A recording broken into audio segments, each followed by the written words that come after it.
So I was renting renting a house, and I was never at the house. I was always backpacking, camping, everything. I was never at the house when I wasn't working. So every weekend I was gone. And my lease was up, and I said, why the heck am I spending $3,000 a month? I'm never here, never here. And I had seen people living on the road, traveling on the road, and I said, okay, I can do it. So then I started looking at school buses, and then I went to RVs, and then I wound up on a 4x4 170 Sprinter. So I created 4 bins that everything fit in, and that was how I transitioned into living in a tiny space. Once the van was done, it was saying, okay, I'm leaving, like I'm taking off today. This is what I'm gonna do. I have no idea where I'm going. I have no idea what I'm gonna do. And you're terrified. I mean, you're absolutely terrified because you don't know if you're gonna like it, you're gonna hate it. For all I knew, I could have hated this lifestyle. So I just left. I'm Sloan. This is my home. It is a 170 4x4 Sprinter that's now a tiny home. So this is where the magic happens. This is the kitchen. This is the kitchen. As you can see, I really enjoy coffee. So I am one of the lucky few that put in an oven. And as you can tell by how dirty it is inside, I actually cook in there, believe it or not. It is a Dometic 747. The one thing about my van that I would not do again, and I didn't realize it when I ordered it, but I ordered a 10-inch deep sink. I don't mind how big it is because my countertop still goes right in there, so I have 100% usable space. And even when the sink is open, I still pretty much only will use the sink like this, and I still have a lot of usable counter space because of reusing the butcher block. So this is what I call my all the things I love shelf. It's got some nice smelling rocks, photos of my dad, maps that I love. So this goes to the driver's side, and this completely shuts off and locks. I did that for mainly one reason, because I have my dogs that I leave in here, and it keeps a lot of temperature from coming back inside the van, both hot and cold temperature. I have my nice little hat hooks here that I love. This is my favorite hat. It's actually my dad's hat, so it's 30 plus years old, and they say home is where you hang your hat, and I'm home. This is one of my favorites, is this, my little table. So the best is, since I work on the road, I stand right here and I work right here. Then when I get tired of standing, I can sit right here, I can swing my legs over, you name it, I can do it. It goes all the way around, so it'll come all the way back in. If I move, it comes all the way back in. So I have my little toilet right here, just a nice little Dometic. It's perfect, I love this little thing. It's a gem. And as he was designing it, he realized, like, oh, you need a place to store your toiletries. So he created me this nice little compartment to store everything in. So I just kind of throw everything in there. It's great. It's perfect. I love when things can get hidden. And I have a fridge. I do have a fridge. My fridge is like a super big process to get into, but I don't mind. So normally I can take a top off. A lot of times I'll have this here just like this, and I just lean it against it because I'm just lazy.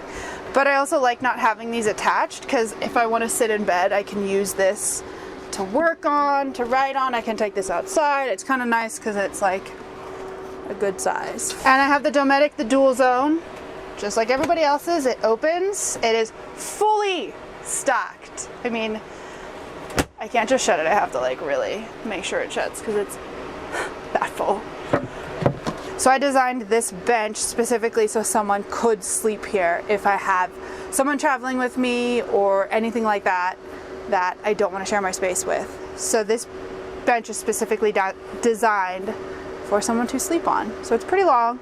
I knew I wanted the platform bed, and we designed this height specifically for me to be able to sit up in my bed straight, so I can literally sit up straight in my bed and my head's not going to touch the ceiling, and I can still fit a bike underneath the bed. So I actually have 2 bikes under there, and I can still sit up perfectly straight in my bed.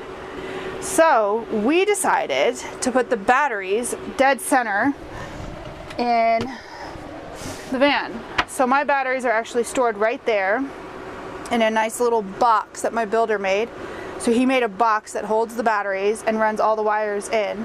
So I have my little charge controller on the front, and all the wires run to the side over by the wheel well.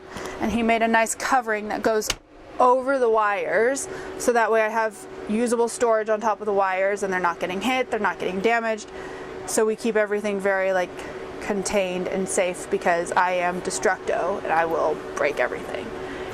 And as we were kind of messing around one day in the shop, we came up with this clever idea to make a laundry chute, because where are you going to put your dirty laundry? So I have a laundry chute. This is my closet. So I'm not going to show you it, because if I open one, everything will fall out. All my mattress is a 4-inch gel mattress topper and a 2-inch foam mattress topper. And it's delicious. Like, my bed is delicious. I climb in it every single night, and then every morning there's a reason why I struggle to get up before 8 a.m. So I will wind up standing and working here quite a bit, because this is like the perfect height. My bed is just about a king-size bed. I have this nice bookshelf over here. It is full to the brim. Everyone always asks me, do your books fall out? These are not moving. So these are stuffed in so tightly that they're not, like, you're gonna have to really do some work to get them to fall out. Now my journals on the top here, those fall out all the time. When I actually remember, I take them out and I put them on my bed. But most of the time I don't remember, so they just come flying out and they just sit there on the floor waiting for me to pick them up. So the lights, I like these because at night, a lot of the times my overhead lights are just way too bright and I don't. Yes, my lights still dim, like they dim, but a lot of times, like, you know, when you first get up, you just don't want any part of that brightness in your life, or when you're going to bed, you don't want the brightness. I like these, and they're battery powered, so they're absolutely delightful. This sign is from my dad, so this is his hat as well, and I basically wanted a piece of him with me, so he would sit in his office every single day and stare at this sign. So I sat in his office one day and I looked up at it and I said, that's mine, I'm taking it with me. So it is now in here, and I like to think that I am living a wonderful life. My garage is a mess because, one, it's a garage. What does it matter? No one sees it but me. So like I said, I have enough room to keep 2 bikes. So I have a road bike in there right now because my mountain bike's out. So I have a suitcase filled with clothes back there. This is all my backpacking, climbing, camping gear right in here. Obviously, it's filled. And it is so excited because it's finally the season to go backpacking. So I love backpacking. That's probably my favorite thing besides now mountain biking, but I love backpacking because I think there's nothing more freeing, invigorating, whatever you want to say, than putting everything you need to survive on your back and going out into the wilderness. I think for a long time when I got on the road, I expected everyone to have the same thoughts about living on the road as I did. I think there's a couple different groups of people living on the road. There's the people that are generally dwelling in a city more, and then there's the people that are out in the wilderness exploring, hiking, camping, rock climbing, paddleboarding, anything. They're doing all those things, and I think once you kind of find your group, you feel a lot more welcomed in the community, but it takes a while to find those people. And I'm still trying to find them because I'm a bit of a nutbag, and like I'm the one that's out there running 5 miles and then goes to mountain bike for 10 miles. So not many people want to do the same level of crazy that I want to do.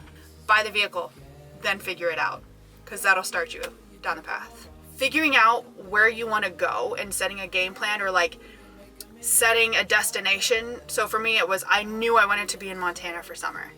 So give yourself that beautiful destination that you want to get to and say, this is my date that I'm going to get there, and that's your drop dead date. Like, you have to get there. So if you do that, then you have to stick to it. I mean, if you set something for yourself, you have to.